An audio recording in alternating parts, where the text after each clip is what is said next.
Buhay to kay Gabi. Ayan mga kaspiro, magandang gabi. Dalawa lang kami ni Master Kyle. Kunin muna yung sagwan doon sa bangka ni Master Gabi, doon sa tabi. At ito na, ikabit na natin yung makina sa bangka natin mga kaspiro. At sa taong ito, unang gagamitin natin kasi natambay po siya at hindi natin nagamit kasi parang ano siya, parang na stock up po. Hirap pala pag yung makina ay hindi nagagamit, na stock up din. Ayan siya. Okay. Mga kaspiro, dito po kami nagsimula sa tapat ng Station 1. Ang bangka po ay naklahan lang po namin dahil sa wala po kaming bantay. Ang current po kasi ay papuntang Yapak dahil sa pa-high tide po siya. At dito naman sa lugar na to, pagka pa-low tide ay bumabalik galing naman Yapak papuntang Station 3. Kaya iniwan namin yung bangka namin. Yan, walang tao. Chiniko muna yung angkla niya. Baka mamaya pagbalik namin ay wala na yung bangka.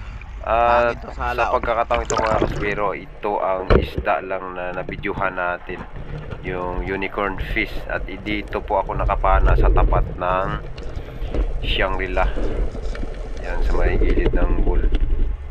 Ito lang po talaga ang nabidyuhan natin. Naka-cattle fish po tayo at saka marami dalagang bukid. Yun lang po ang isda namin. At yun nga po mga kaspiro, pag uwi namin, pagdating namin sa baybay, malakas na yung usok, ang kapal. Hindi po namin alam kung saan nanggagaling yung usok, pero ang kaba ko po dahil yung bahay ko doon sa taas at doon nanggagaling yung usok, kaya kinabahan po ako. At ang dami pong mga abo na nung iniilawan namin ni Master Kyle, yung abo na galing sa taas na nagbabagsakan. Napakalayo po ng beach at saka itong ikor, pero yung abo po niya ay umabot talaga dun sa baybay mga kaspiro. At ito na nga, hindi rin kami makadaan pa uwi at pumunta po kami rito. At nung una kasi mga kaspiro, hindi kami makalapit dahil sa may kuryente pa, hindi pa nila pinatay yung power. Maliwanag pa, ang kinakabahan namin, nasunog kasi yung isang poste na malapit dito sa charging station. Kaya ang kaba namin din kami ni Master Kyle ay basa at yung kalsada ay maraming tubig na umaagos. Kaya ang ginawa po namin yan ay lumapit lang kami nung pinatay na yung power at saka madilim. Kaya yung liwanag po na yan mga kaspiro na nakikita ninyo, galing po yan sa ilaw ng flashlight ni Master Gabi, ni Master Kyle at saka yung sa akin. Ayun, dahil sa konti lang, isa lang isda lang po ang nabidyuhan natin doon sa baybay. Dito natin nagamit yung battery ng camera natin. Ayan mga kaspiro, kung makikita po ninyo, yung liwanag po na yan ay tatlong flashlight namin yan ni Master Gabi, Master Kyle at saka sa akin. Ayun, ang naitulong lang po muna namin dito mga kaspiro ay yung pag-ilaw po namin sa mga rescuer natin, saka sa mga tao po na mga tumutulong. At kami po ay hindi muna makatulong dyan, hindi muna kami makagalaw dahil po sa marami pang tao at madilim. Kasi po dito sa gilid na to, sa may bahay ni Kuya Mike, ay marami pong mga bubog at yung mga grills po ng bintana ay nandiyan po nakahambalang sa daanan. Kaya hindi po kami muna makagalaw. Ang ginawa po namin dyan, ayan mga kaspiro, nag-ilaw lang po muna kami. At ayan na, iniilawan po natin sila dahil sa kailangan pa po talagang apulahin yung apoy. Meron pang natira po, baka biglang sumiklab. At itong gilid na to ay muntik na po yan na maabot ng apoy. May sunog na po yan kunti dito sa gilid ng tindahan. Iniilawan po natin sila para hindi po mahirapan yung rescuer po natin. Yan sa harap po si Master Gabi. Ayun, dumating nga yung anak ko, si Babes, na galing sa taas.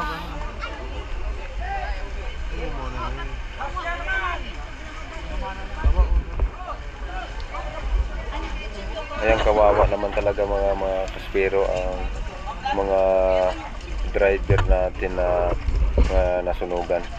At kung napapansin po ninyo yung flashlight ni Master Gabi, nilublob muna niya sa tubig. Ayan, dahil sa umiinit ng gusto. Dahil po yan sa pag ginamit kasi yung flashlight namin na maliwanag, talaga umiinit po yan pag hindi ginamit sa ilalim ng tubig.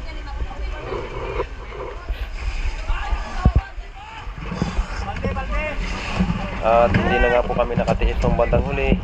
Pinahawa ko na po sa anak ko yung flashlight natin. Doon naka-sit up yung ating GoPro.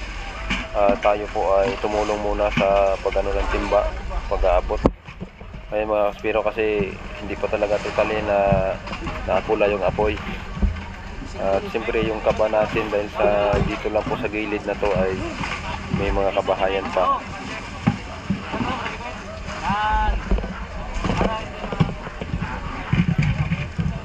Ayan, ang attire natin. Hindi pang bumbiro, pang dagat yan mga kaspero.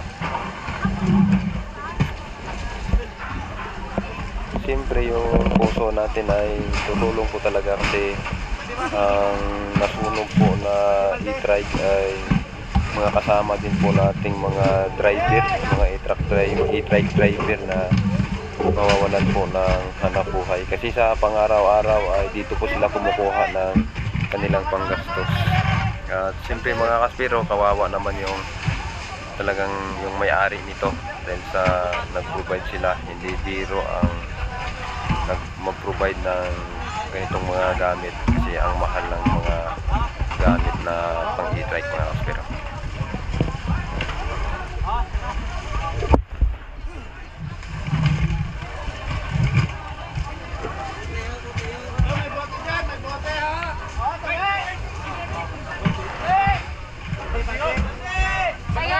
Doon banda sa may gitna sila Kuya Mike, talagang hindi pa agad maapula yung apoy dahil sa may shop po kasi siya, may mga interior, may mga gamit siya sa kanyang shop na yun po nasunog. Kawawa naman si Kuya Mike dahil sa yung buong bahay po niya ay natupok po talaga, saka nadamay po itong tindahan saka isang bahay doon sa may gilid niya. Grabe, yung nga po ang madalas natin marinig na mas mabuti pa yung manakawan ka kaysa masunugan. Kasi yun po ang mangyayari, talagang walang matitira. At sa pagkakataong nito mga kaspero, hindi po natin nakita si Kuya Mike, sila pong mag-asawa. Kasi kung magpapagawa po ako dito sa bahay nila, dito sa shop nila, ay kausap po rin sila. At sa pagkakataong ito hindi po natin sila nakita.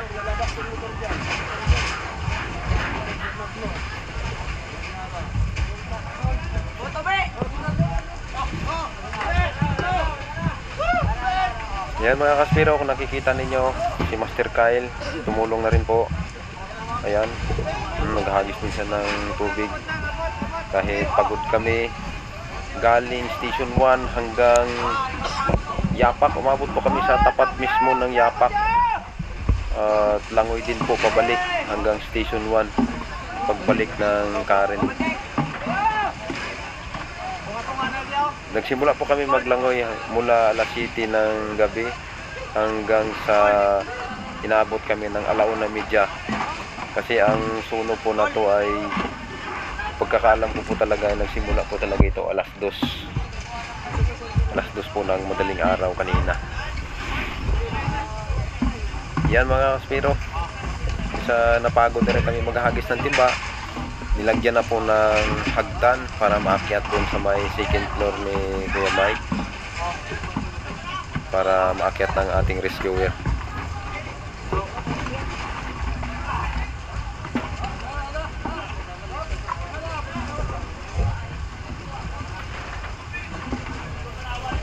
Ganito pala po kahirap ang trabaho ng mga nagre-rescue sa mga nasunugan.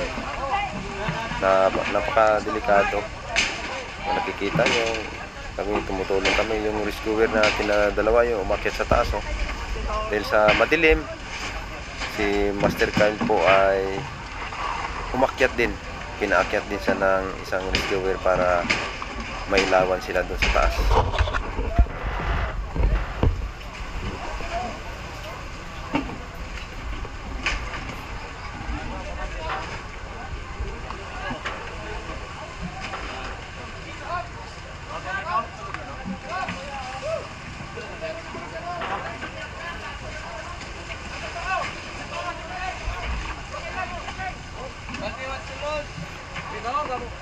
Tayo din magapit.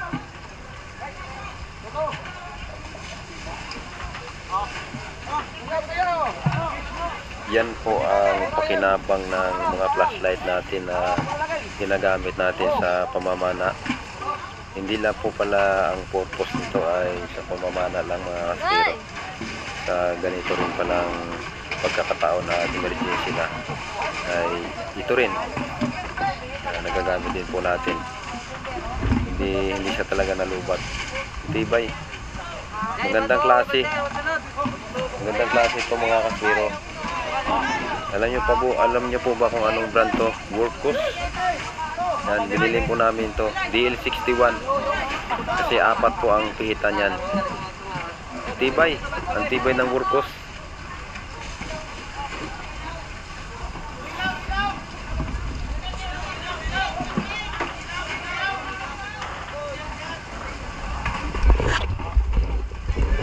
Tingnan nyo mga kaspero, si Master Kyle po ay pinaakyat ng isang rescuer sa hagdan at ayun po, nagilaw siya doon. Ayun na siya, nakaakyat sa taas sa madilim ngayong lugar.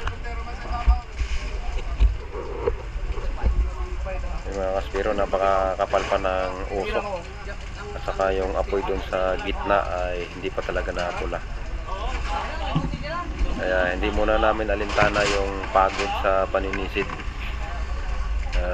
Dito pa namin nagamit yung lakas natin.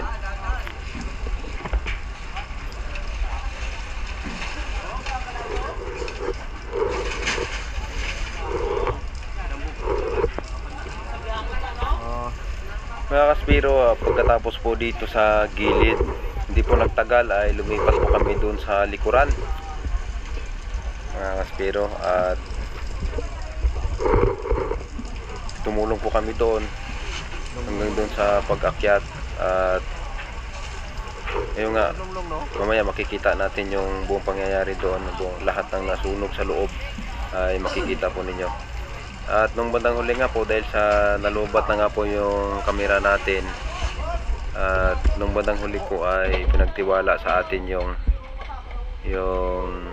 host ng bumbiro.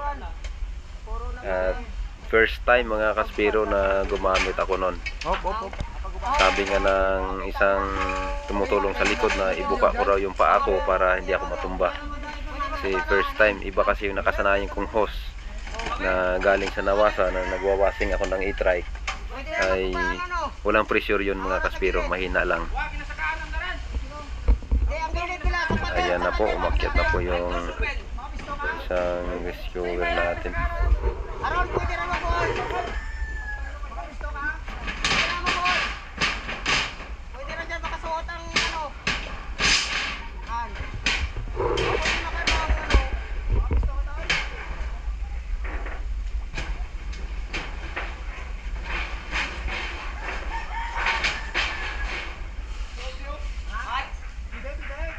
Yan yung mga liwanag po na yan mga kaspero na nakikita ninyo ay galing yan sa liwanag ng flashlight nila Master Gabi at saka sa atin. Yan si Junjun akyat, yung naka-green na damit saka naka-red ng helmet.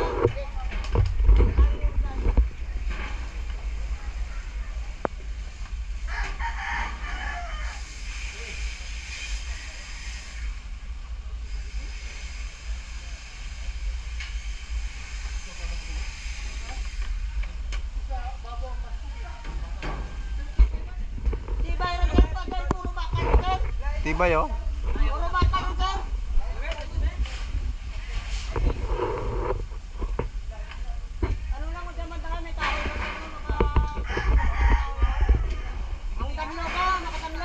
kinabahan po muna yung rescuer natin na umakyat doon sa bubong kasi nasunog yung bakal at saka yung plansanesa na bubong. Kasi once na mahulog ka dito mga kaspero ay inihaw ang mangyayari dito. Hindi inihaw na unicorn na mga kaspero. Ayan o, doon na sila sa taas. Bumag fiber. Fiber na yan.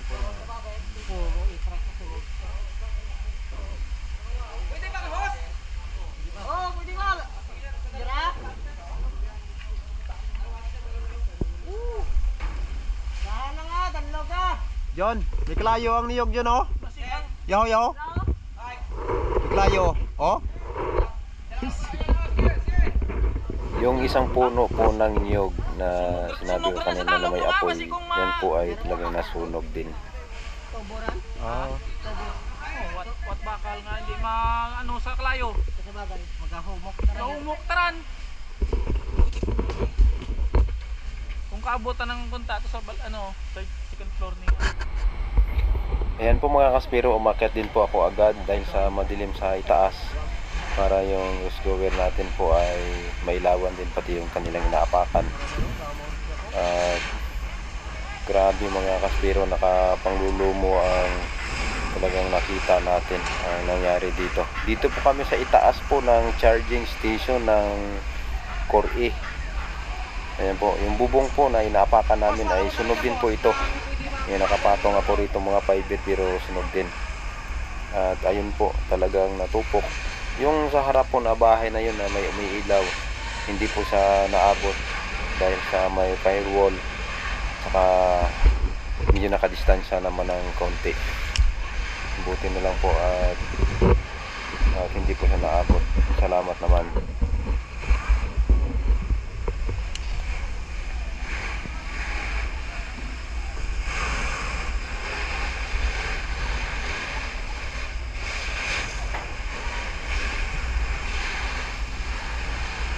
Ayun, talagang hindi pa talaga naapula yung apoy. May mga apoy pa talaga na hindi namamatay.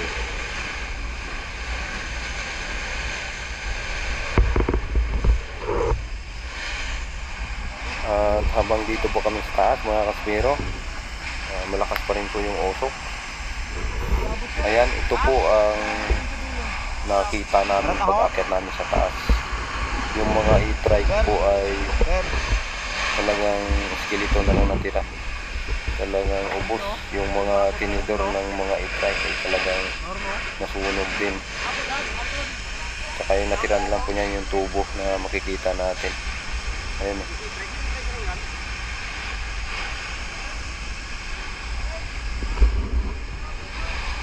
Itong pinatatayuan namin mga kaspero ay dito na po ito, banda sa dulo na. Sa dulo na po ito. Ayan, kung nakikita po ninyo, puro skeleton na lang po natira. Yun ang kalsada dun sa mga fire truck na yan na may ilaw na pula. Ubos talaga mga kaspero, pati yung mga battery nila na naka-charge. Lahat ng e-trike po na naka-park dito sa loob ng charging station ay ubos. Wala po talagang natira.